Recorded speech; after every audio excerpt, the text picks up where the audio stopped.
Hi everyone, and a very warm welcome to all of you to this episode of All Things Lean with your host Madhulika Rajahan. In our last episode, we talked about the three levels of design. In this episode, we'll talk about Plutchik's wheel of emotions and how do we go about putting emotions into your designs. Emotional design is a big buzzword within the UX community. Designs which tap into the user's emotions are considered to do more than just respond to their stated needs and provide a greater level of user experience. One way of understanding emotion is Plutchik's wheel of emotions. This may help you deliver better experiences to your users when designing products. Products that people love are products that people use over and over again. Products that they like, on the other hand, quickly slip from the user's mind and are replaced in time with products that are liked better or even loved. The cornerstone of emotional design is the idea that if you can elicit strong emotions in your users, you can use those emotions to either create loyalty or to drive a customer to take action. Robert Plutchik was a thought leader in the study of emotions. Before he passed away in 2006, he was responsible for 8 books, nearly 300 articles, and 45 chapters in emotional research as a psychologist. He held a doctorate degree as well as positions at the professional level at two respected universities. Robert Plutchik devised the psycho-evolutionary theory of emotion, and this helps categorize emotions into primary emotions and the responses to them.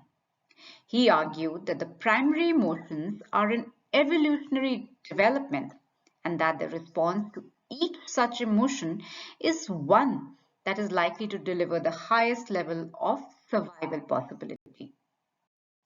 He posited 10 points with regards to emotions. Emotions are found in all evolutionary levels of species. They are equally applicable to all animals as they are to human beings. Emotions evolve differently in different species and may be expressed differently between those species. The purpose of emotions is an evolutionary survival response, enabling the organism to survive when confronted by environmental challenges. While emotions can be displayed and evoked through different mechanisms in different organisms, there are common elements to emotions that can be identified across all emotional animals. There are 8 basic primary emotions. Other emotions are simply a combination of these 8 basic emotions or are derived from one or more of these basic emotions. Primary emotions are idealized and their properties must be inferred from evidence but cannot be accurately stated in full. Each primary emotion is paired with another and is a polar opposite of that pair. Emotions can and do vary in degrees of similarity to each other. Emotions exist in varying degrees of intensity. The 8 basic emotions that Plutchik devised were anger, disgust, fear, sadness, anticipation, joy, surprise, and trust. From this initial emotional theory, Plutchik then developed a wheel of emotion. It was designed to help the user understand the nuances of emotion and how emotions contrast with each other. He developed both 2 and 3 dimensional models for this. The 3D model is the cone-shaped model for emotion. They were first described back in 1980. The wheel can be used by designers to examine the complexities of emotion and to act as a color palette for emotional design, with the idea being that blending different emotions will create different levels of emotional response and intensities of that response.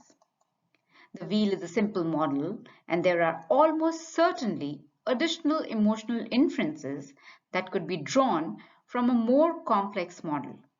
However, it focuses on the basic emotions that most designers are likely to want to elicit in their users and, as such, provides a useful starting point.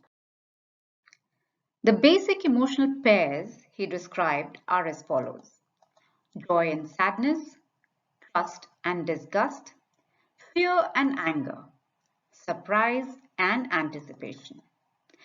Emotion on Plutchik's wheel may be a combination of the following. Anticipation plus joy leads to optimism, with its opposite being disapproval. Joy and trust can give rise to love, with its opposite being remorse. Trust and fear leads to submission, with its opposite being contempt.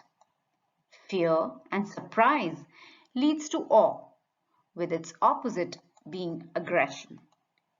Surprise and sadness leads to disapproval, with its opposite being optimism. Sadness plus disgust is equal to remorse, with its opposite being love. Disgust plus anger gives rise to contempt, with its opposite being submission.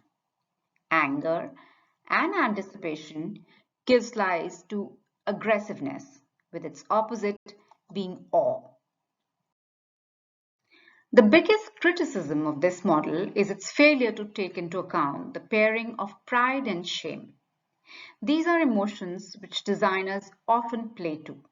For example, gamification efforts may attempt to tap into users' pride through leaderboards or badges.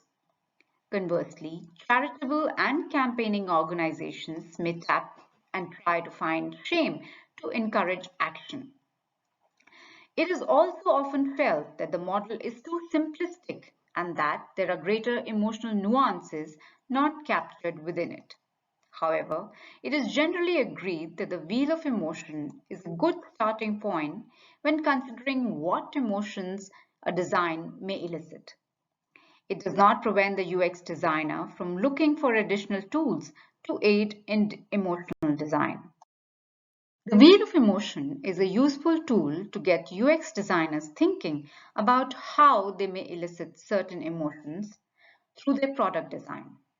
It is not considered to be a complete emotional design toolkit and may be too simplistic for some situations and may neglect other strong emotions completely. With this, we come to an end to this episode of All Things Lean.